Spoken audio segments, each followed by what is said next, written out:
Want to be excited about going to work each day?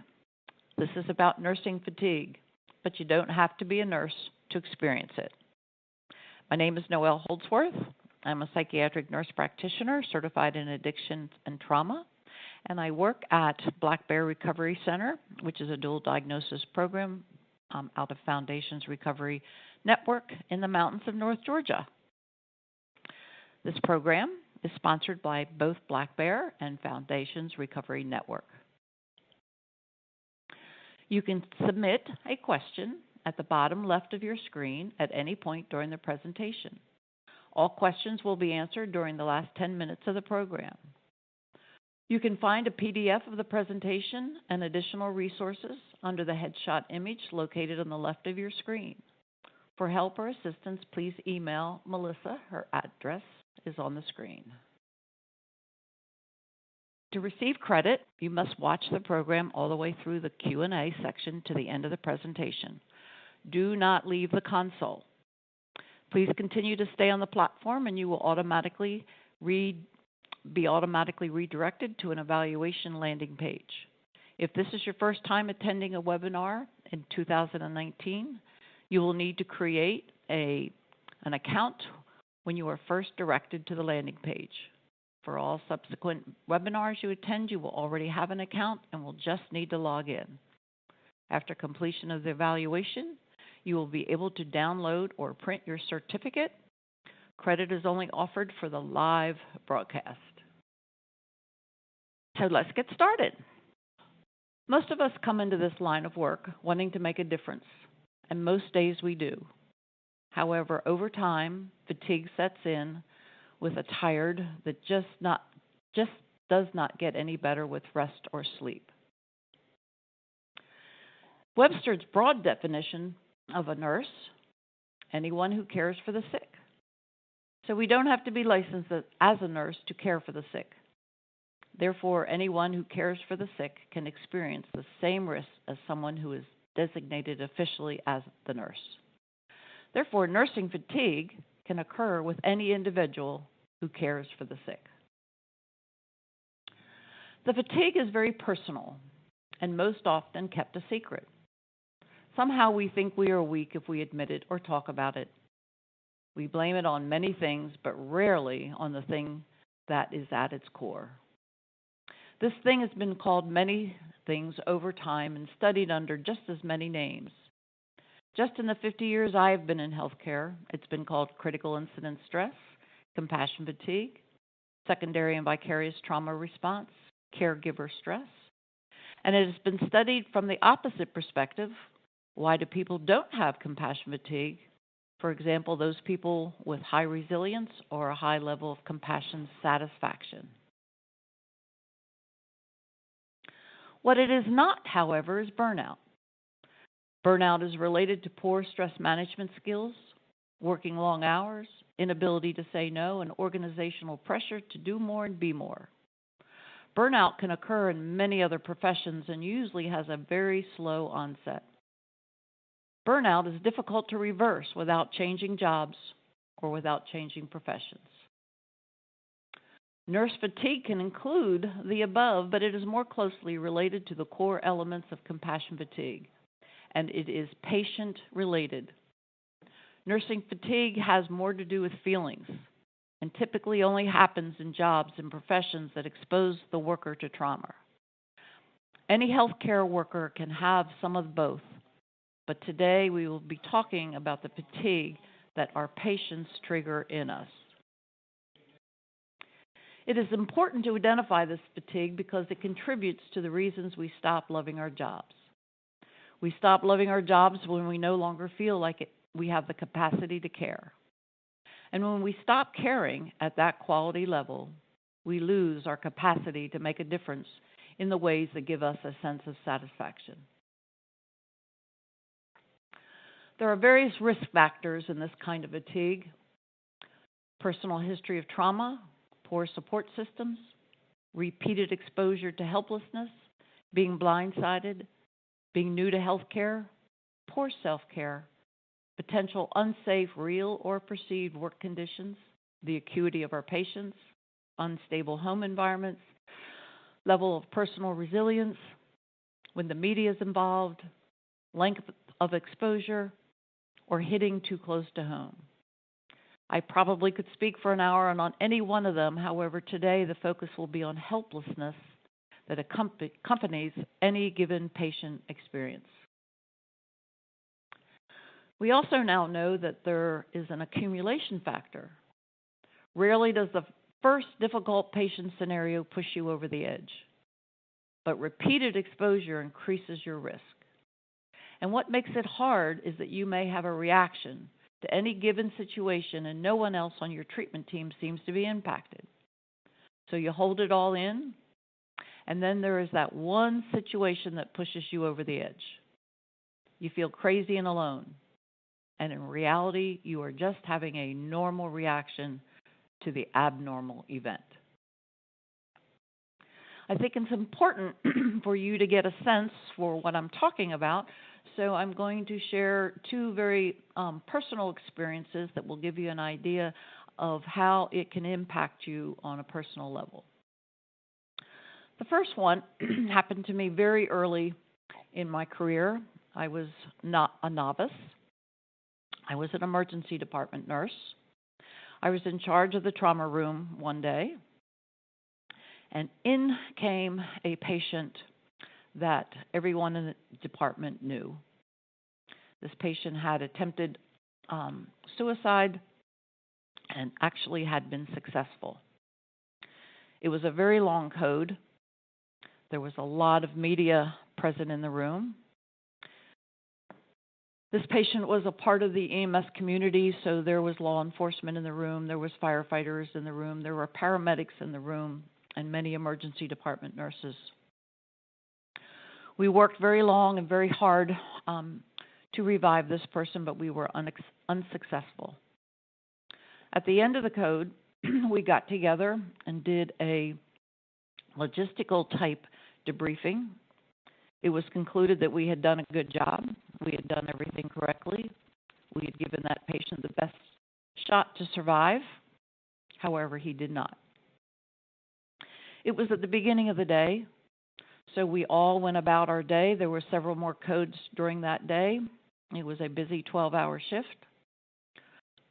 And what began to happen to all of us is we compartmentalized the situation, put it in the back of our brain so that we could complete our day's work.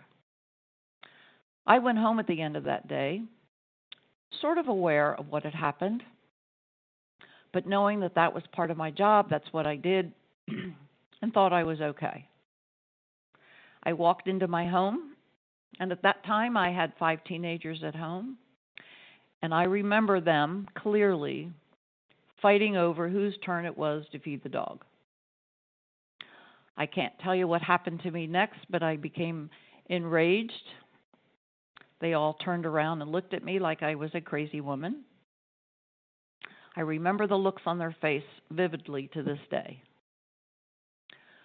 I remember thinking that there is no job so important that I would have such a negative impact on my kids. So I turned around, got in my car, went back to work with every intention of resigning. I walked into my nurse manager's office, who was still on site, and began to tell her what had just happened. Surprisingly enough, she started to smile. And in a short period of time, I realized that she had a great understanding of what I was feeling. I was having a normal reaction to an abnormal event. It was absolutely, completely normal for me to be having feelings and having a reaction because the event that happened earlier that day was a very emotional one. And because I'm a caring, loving caregiver / nurse, that would be a normal reaction. However, not knowing what to do with those feelings, going home and taking it out on my family, was not healthy. So at that point, she involved me in the local critical incident stress management team, where I learned how normal these reactions are.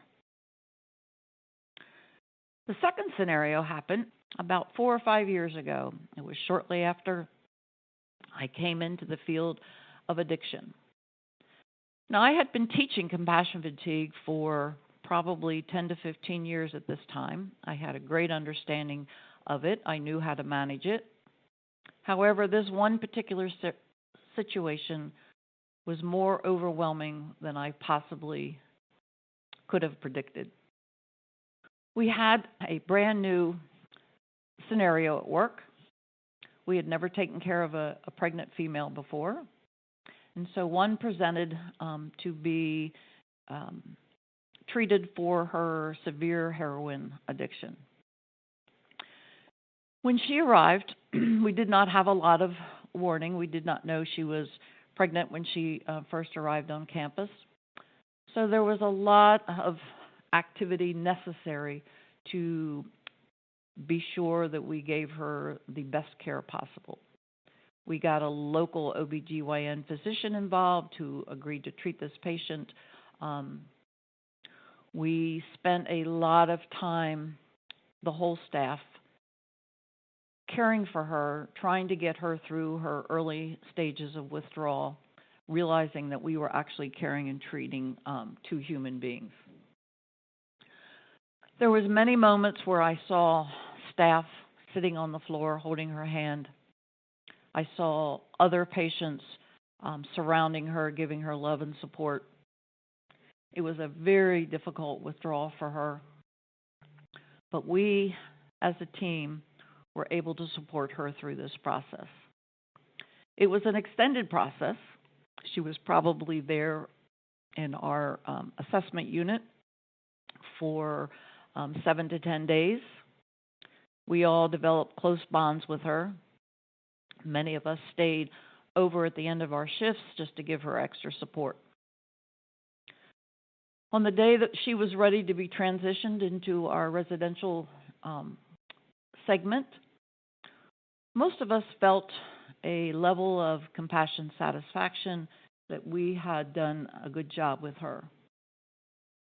As she was packing her suitcase, however, she announced to us that she had just called her dealer boyfriend to come and pick her up. We were blindsided. We were shocked. We were overwhelmed with emotion. Many of us felt anger.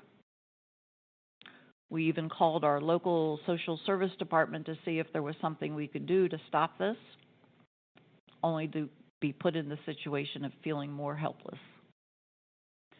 She did walk off campus with her boyfriend. All of us knew that most likely she was leaving to use again. There was an incredible amount of helplessness at that moment. I remember walking into my medical director's office in tears, saying, I really don't know that I can continue to do this. This is too hard. This is too tough. She sat me down and she said these words to me. Did you do a good job? And I said, yes. She said, did you give her every possible good care and love and compassion that was available? And I said, yes. She said, did you love her more than probably anybody else in her life has ever loved her by the care you gave to her? And I said, yes. And then the most important question she asked me was, now can you come in tomorrow and do that again? After years of working with compassion fatigue and working with nurses and EMS and therapists, helping them deal with those feelings, I absolutely was not sure that I could continue to do that. The feelings of helplessness were completely overwhelming. But I went home and I decided I could do it again. So you have a day like that and you go home and you find yourself reacting to silly things, being irritable and just wanting to escape reality into the TV, into a glass of wine, or into some other unhealthy coping mechanism. At first, it's infrequent. Then it becomes a part of how you cope all the time. The fatigue actually comes from the ignoring the feelings or pretending that none of it bothers you. So there's actually an easy solution. Step one is you have to become aware. You have to realize that when you're irritable after a long day of work, that it may actually have to do with something you've experienced during your workday. The awareness has to do with knowing this is a normal reaction to an abnormal event. I know from working with staff and healthcare workers sitting on the floor, in bathrooms, in tears, that most of the time you don't even know why it is you're upset. You don't even know what you're feeling or why you're feeling it. So step one is to become aware that you might be having a feeling of compassion towards a situation and are feeling overwhelmed and helpless because you cannot do anything about it. Step two, you absolutely need to talk about it, write about it, get it out. What we know is that you actually can't think your way through this. You have to get it out. There's some literature out there that say the Broca center and the Wernicke center in the brain, which is your speech center and your part of your brain that has to have a story, has some relationship to this process, but what we know is just thinking about it does not help. You have to talk about it or write about it. However, what gets us into trouble most of the time is that we talk about it to the wrong person. We go home, we think our family should understand what we've just done at work.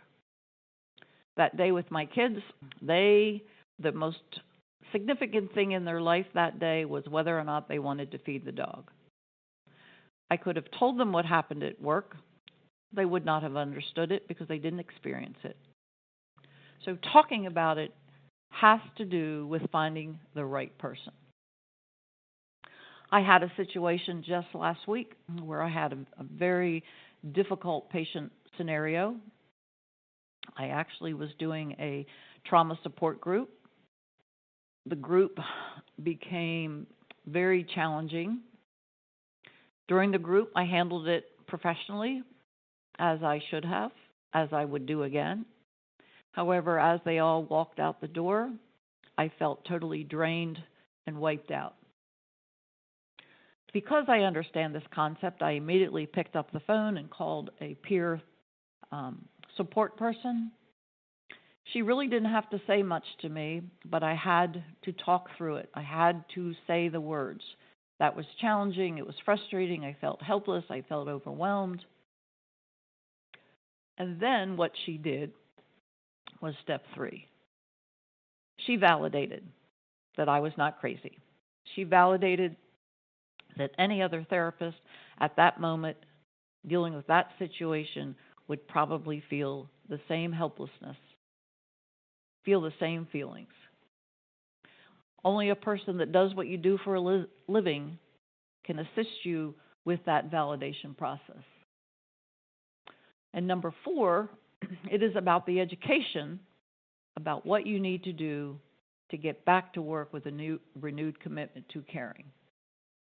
That day with our pregnant patient, it was about going home and figuring out what is it exactly I need to do so that I could come back to work the next day, still love my patients, still care, still give it 300%. And since that time, I've had situation after situation where I've spent at the end of the day being tired. But because I honor the process of awareness, ventilating, being validated, and doing the things I need to do to be able to come back to work, I was able to come back to work, and I've been doing that now in healthcare for 50 years. Helplessness. Dealing with helplessness is a challenging process And it starts with knowing that it's just not what you do, but it's who you are that makes the difference. It is about knowing that what you do is enough. It is about knowing the caring that you do is as important as the doing that you do. Sometimes I sit with a patient and I do not know what I need to say or what I need to do. And way back in the back of my mind, I know there is nothing I can do to fix this. However, sitting with that person, connecting with them, making eye contact, making heart-to-heart contact with them is actually more valuable than anything that you can do. It is simply about putting value on the process of showing up. So the opposite of helplessness is the ultimate knowing that the lighthouse is not responsible for the safety of the ship, but only responsible to be the light. If the ship crashes and the light is off, it's the fault of the lighthouse. However, if the ship crashes and the light is on, then the fault lies with the ship or its captain. So if you come to work and you're grouchy and you're irritable, your light is not on. So what kind of responses that patient has, you could be partially responsible for. But if you can come to work with your light on, and the patient chooses not to participate in your recommendations, if your light is on, that is enough. I'm actually going to say this again because this is actually one of the most important things that I can tell you in this presentation. The opposite of helplessness is the ultimate knowing that the lighthouse is not responsible for the safety of the ship, but only responsible to be the light. What I know to be true is that many healthcare professionals come to work to fix things. It's innate in their personality. They want to make a difference, and that is all wonderful, wonderful characteristics. But if a patient is on a journey that is not your own, you need to allow them to have the journey. We know that the average adult needs to hear something approximately 8 to 9 times before they really hear it or get it. So you could be the first person to show a patient love and light, and they ignore it. Or you could be the second person to show that patient love and light and wisdom and knowledge and caring, and they ignore it. Or you could be the 8th person where you get to see the benefit, where you show them love and light and caring and education and wisdom and skills, and they respond with gratitude, and they respond with change. We don't always get to be that person 8. We're very often person 1, 2, 3, 4. We're often the people that just simply lay the groundwork. I know from having raised 5 children, there was many times they came home from school and said, "Guess what I learned today?" And I was amazed that they thought that was the first time they had ever heard that particular concept, when in reality they'd been hearing it over and over through their growing up years. So our compassion satisfaction, our job satisfaction, our healthiness comes from knowing it's okay to be the first person or the second person. And every once in a while, we get to be the 8th person when a person says, "Wow, thank you for caring. Thank you for doing what you just did for me." So to sort of put that into perspective, when your light is on, you love your job. You love coming to work. When the light is on, you have compassion satisfaction. When the light is low, you still love your job, but you're getting tired.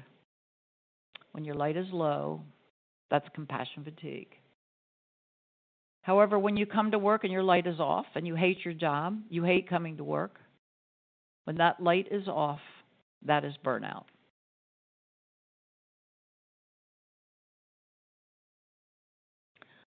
It is as simple as knowing what makes your light bright at home, at work, and in every aspect of your life.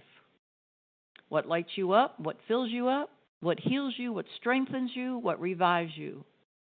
And this is not about taking a vacation once a year, but what you do on a daily and weekly and as often as you need to basis. I periodically will stop and ask patients, staff, or people that I socialize with, so what lights you up? Most of the time, people look at me like I'm a little crazy, and sometimes I am. However, what is really sad is most of the time they can't answer me. Or when I ask what lights you up, they will start to name things that there is no change in their expression. They still look flat and empty and sad. However, when they come upon that one thing that lights them up, their face changes. Their face literally becomes bright and energetic. And if you stop and think about what lights you up, if you're sitting there still feeling tired and blah, it's probably not the thing. But if you start thinking about what lights you up and you feel your energy change, you feel your shoulders relax, you feel yourself smiling a little bit, those are the things you need to put a lot of energy into and try to do as much as you possibly can. So I like to use this picture as a way of looking at who we are on any given day. So one glass is full. Let's just say it's full of clear, crystal, healing water. The goal is every single day to come into work with a glass that is full of clear, crystal, healing water so that we have an unlimited supply of caring and compassion to give to our patients. On any given day, you could leave work with your cup or your glass being either half full, empty, or muddy.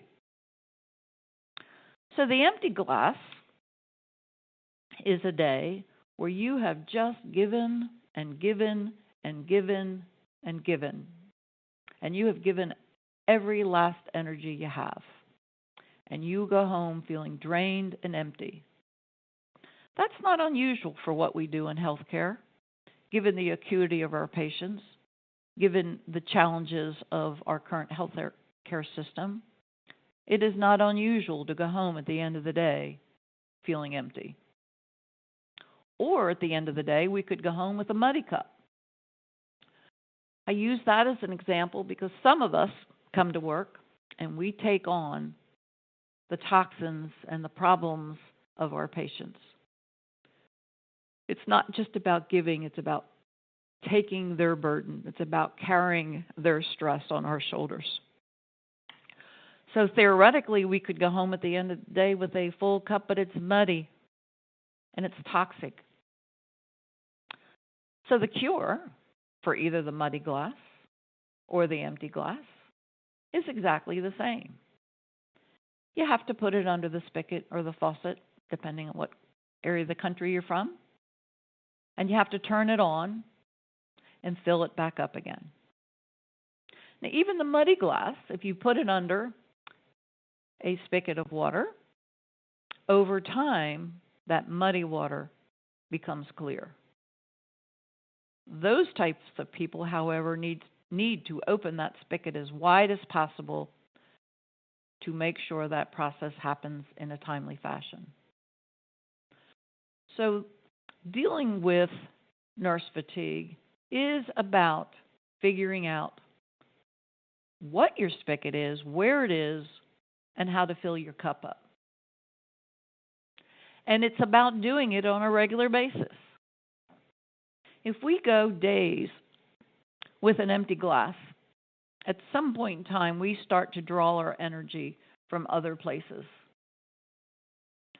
My personal opinion is that we draw that from our bodies. It's how we get sick. Or the muddy cup. If we continue to live with a body and a mind and a life full of other people's problems, at some point in time it's going to affect us mentally, medically, physically, emotionally, spiritually. If we think we can continue to do this profession, this wonderful profession that we're in, with an empty cup or a muddy cup, we're really fooling ourselves. All of this is about coming to work every day with a full cup. This looks at what we do at home, what we do for pleasure, what we do with our families. It is about filling our cup up with crystal clear, healing water so that we have something to give back to our patients. If you don't know what that is, if you don't know where your spigot is, if you don't know how to fill your cup up, if you don't know what lights you up, then what you need to do is to get quiet. And it is always time to get quiet. When you become mindful, you can figure it out. Becoming quiet and mindful is not a luxury. It is a necessity. You cannot do this work for 50 years and still be connected to your patients without a regular practice of fueling your light. If you wonder what that looks like to try to come to work without that connection, I'm going to share another true story. I was working in a hospital situation where I was seeing a patient in one bed, and there was a curtain between myself and the next bed, and my particular patient was in the restroom, so I was sitting quietly waiting to speak to them when I began to listen to a conversation on the other side of the curtain. There was a nurse there interviewing that patient. She was a very good nurse. She came to work with a very neat, pressed, starched-looking uniform. I'd seen her wash her hands when she came to the room. She identified herself. All the things on a checklist that would make a good nurse, seem to be present. She showed up at all staff meetings. She was never late. She never called out from work. She was polite. She was the epitome of a good employee. However, I watched her. She was standing at her portable computer, entering in the data that she was obtaining from the patient. And I was watching the position of her feet. I'm assuming she had her back towards the patient, or at least her side to the patient, as she was typing in her answers to the questions. And she was asking all the right questions to complete a good assessment. Later that day, I ran into that nurse, and I went up to her and I said, and I had a pretty good relationship with her, so I could do this. And I went up to her and I said, so out of curiosity, what color were that patient's eyes? She stopped. She looked at me with a horrified look and said, I don't know.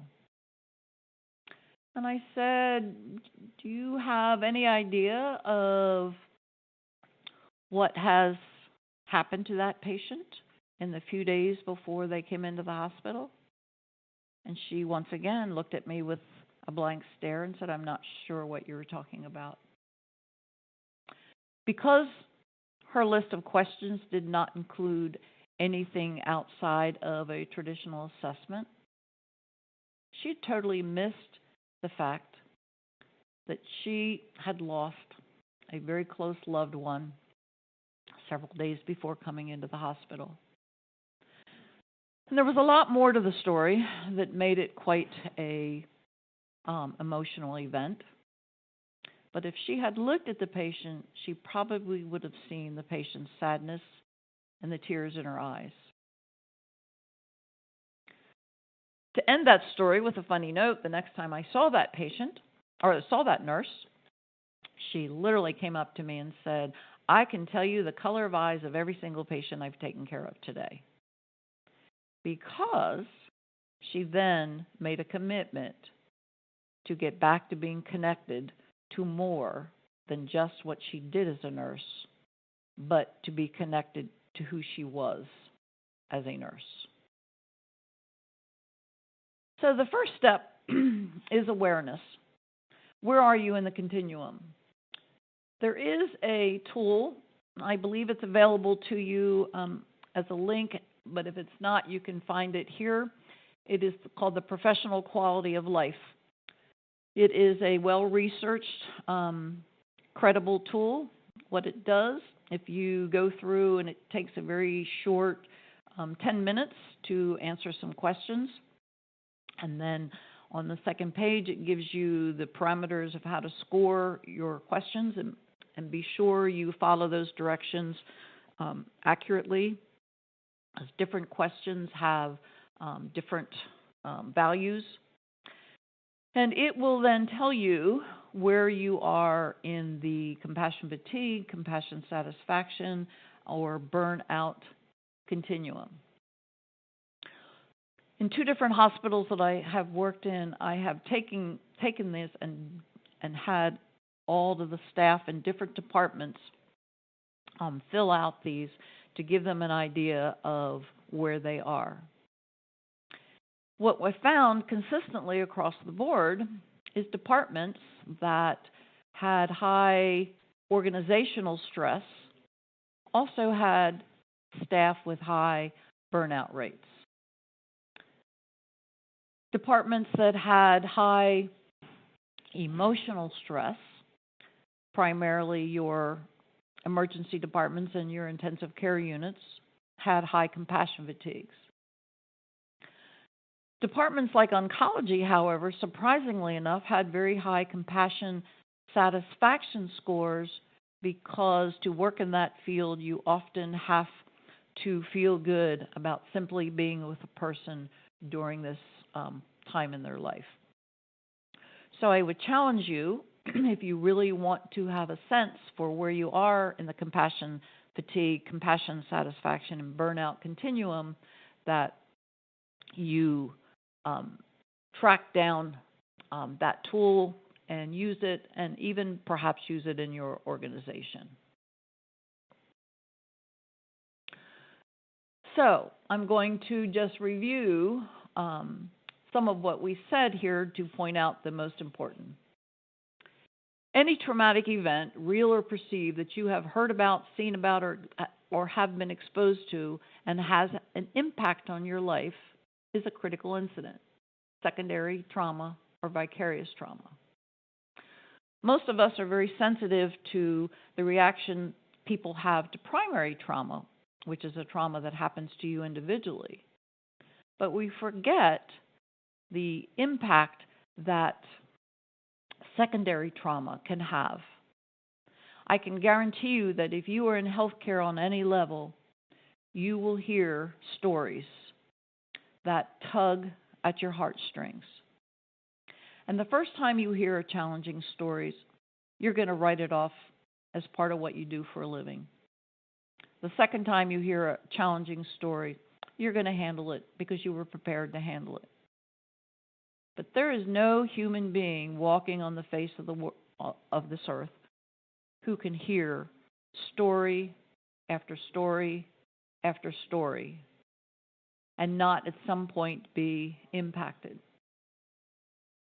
If I had you in an audience right now, I probably could go around the room, and those of you who are truly in touch with yourselves and honest could probably tell you that one patient or that second patient, or have a story in your career where you have not been able to let go the impact that patient had on your life. I remember in one of my experiences in the past, I had a 90-some-year-old lady patient who came in for pneumonia. She was just the sweetest elderly senior citizen you would ever want to meet. She gave every appearance of feeling or of being oriented, of not having dementia. She answered all the questions accurately. She was pleasant. She was delightful. And everybody on the unit just loved her and enjoyed going in and spending time with her. On about the second or third day of caring for her,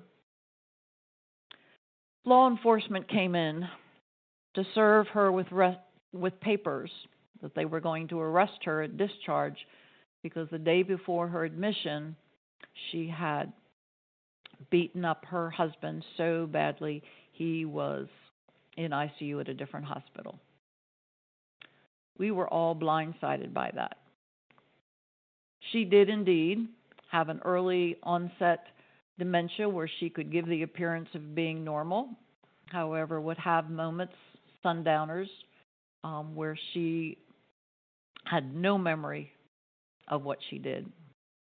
In this particular situation, she talked about her husband in terms of many years of being married and loving him, and yet 2 or 3 nights before that, she had had such a violent episode, he ended up in ICU. I remember how I felt, thinking that this 90-plus-year-old woman was going to end up in handcuffs and in a jail cell.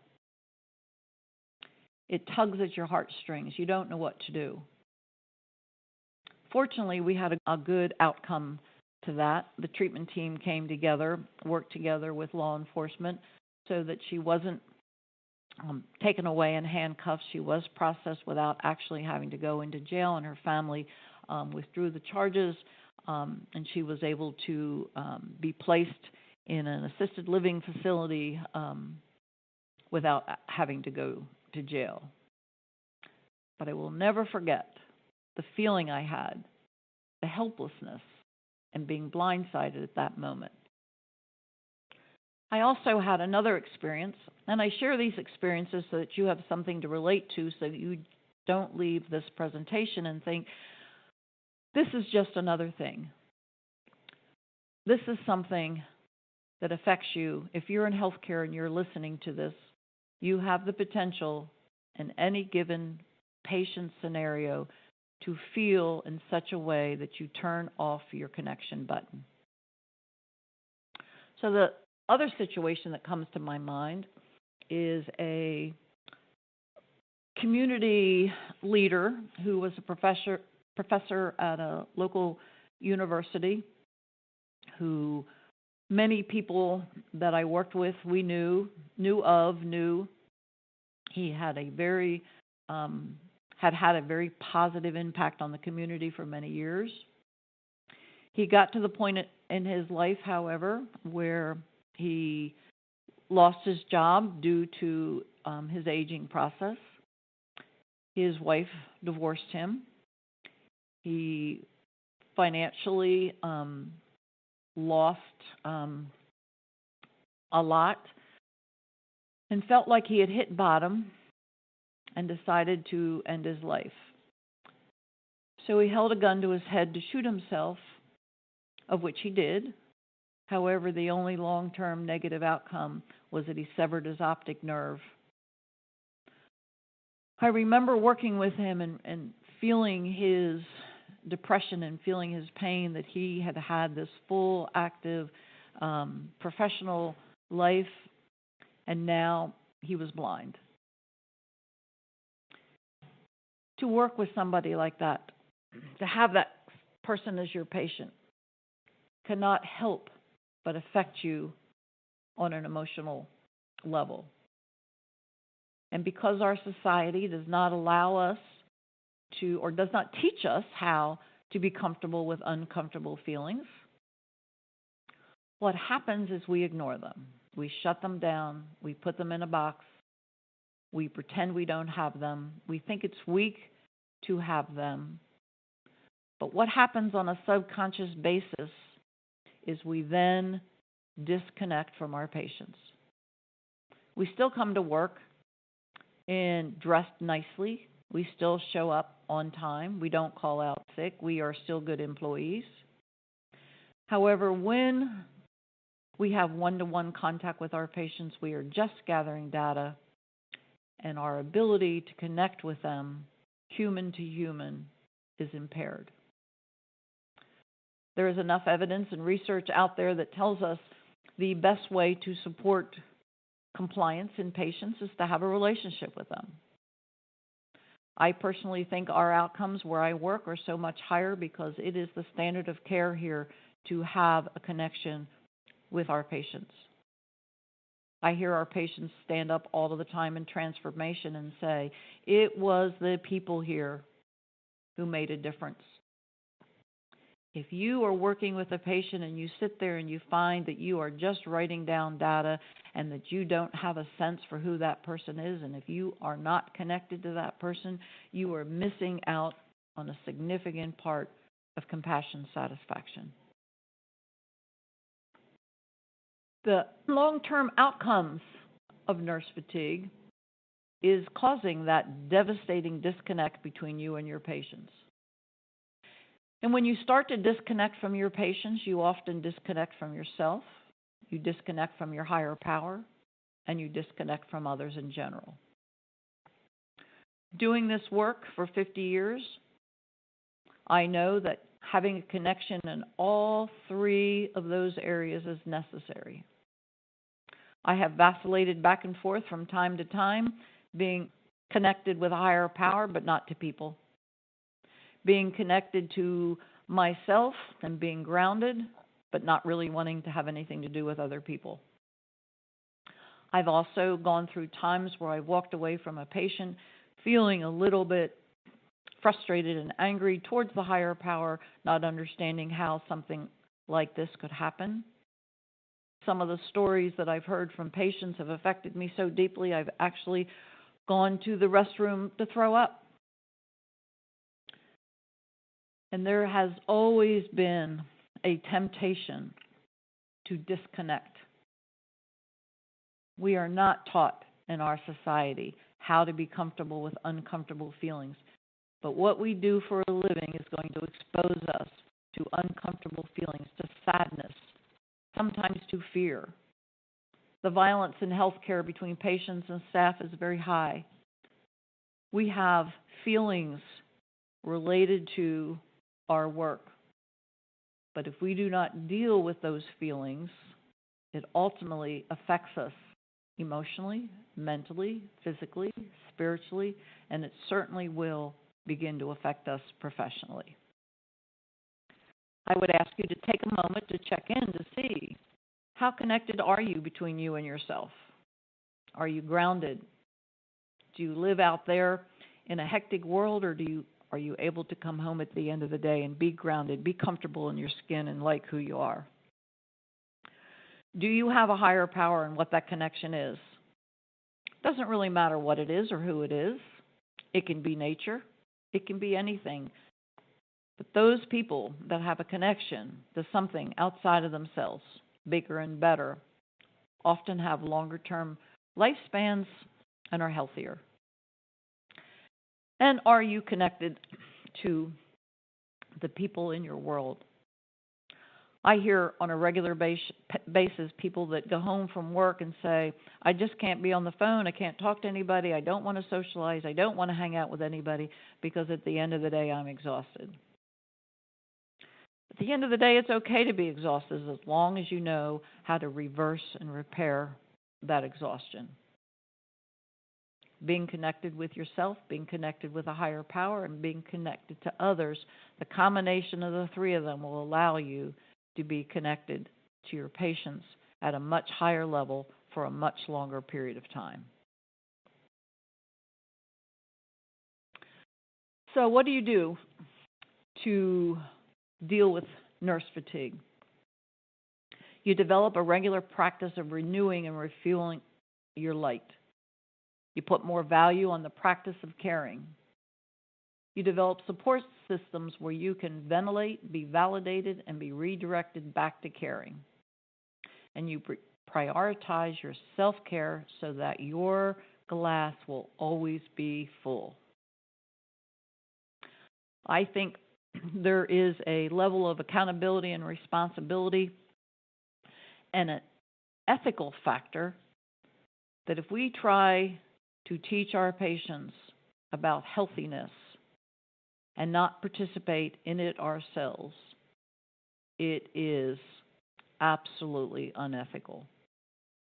I think the best way of being a light to your patients, to the world around you, is to be that example of self-care, to be that example of caring, and to teach others how to refuel and renew their light.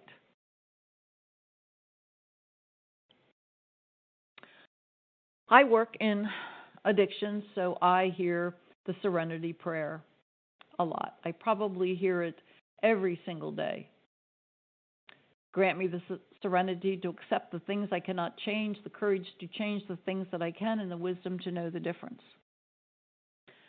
However, what is surprising to me is most people put a lot of emphasis on the serenity and the courage. They forget the last part of the prayer, the wisdom to know the difference.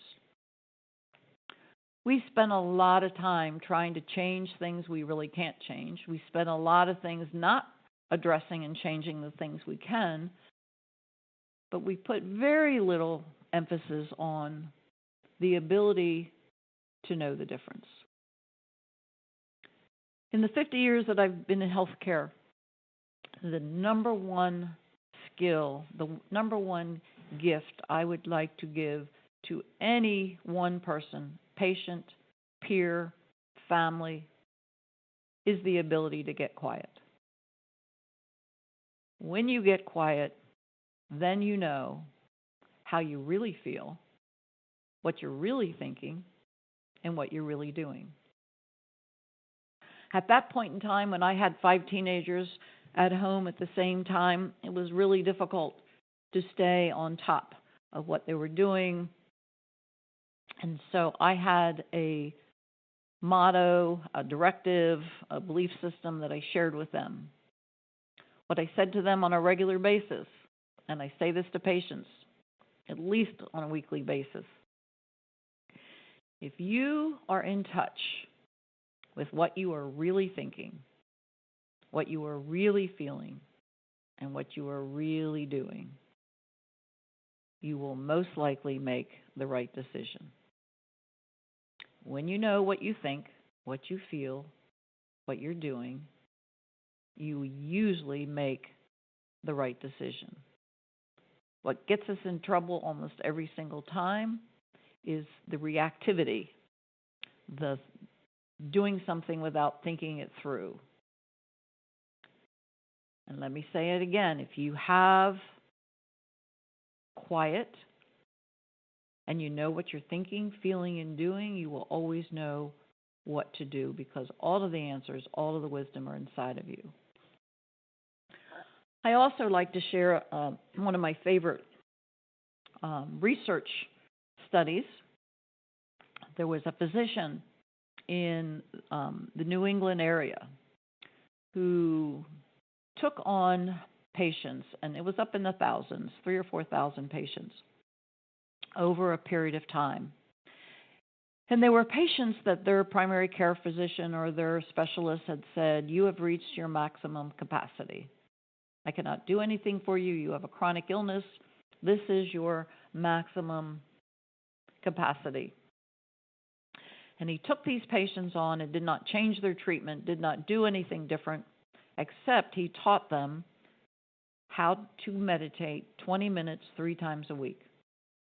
He taught them how to get quiet for 20 minutes 3 times a week. Of that large group of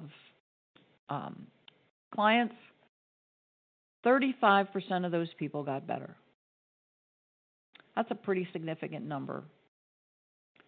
Simply by the process of getting quiet, using relaxation techniques, meditating, whatever word you want to use.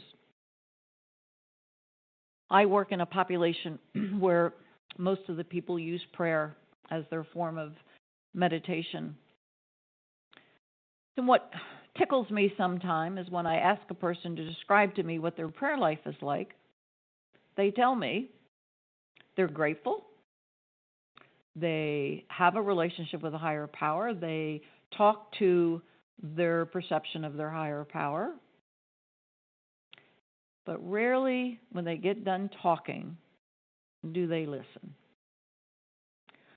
So whether you use the word prayer, whether you use the word meditation, whether you use the word mindfulness, the goal is to have the ability to get quiet. Now, I'm a very hyperactive person. I can go 100 miles an hour all day long. I teach meditation. I teach mindfulness.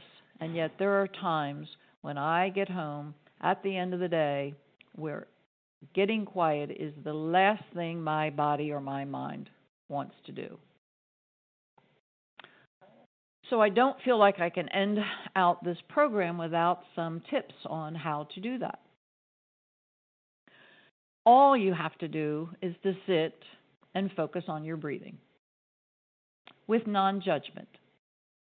Because as you focus on your breathing, your mind's going to go to what you're going to fix for dinner. And you come back to focusing on your breathing, your mind will go to that third patient you had today. And you go back to focusing on your breathing. And what I tell patients is you pretend that someone's going to give you a quiz. You look at every part of your breathing. Is the air in, warm? Is it cool? Is it coming through your nose? Is it coming through your mouth? Is your chest rising? Is it falling? It doesn't matter. It's non-judgment. But pretend to learn everything about your breathing. And even if you do that for 5 minutes at the end of every day, your life will take on a new perspective due to your level of awareness. So I'm going to answer a couple of questions. So the first question is, individuals have a difficult time differentiating between burnout and compassion fatigue. Sometimes people with years of compassion fatigue ultimately will burn out. And it's part of the long-term negative impact of having nurse fatigue, compassion fatigue, critical incident stress.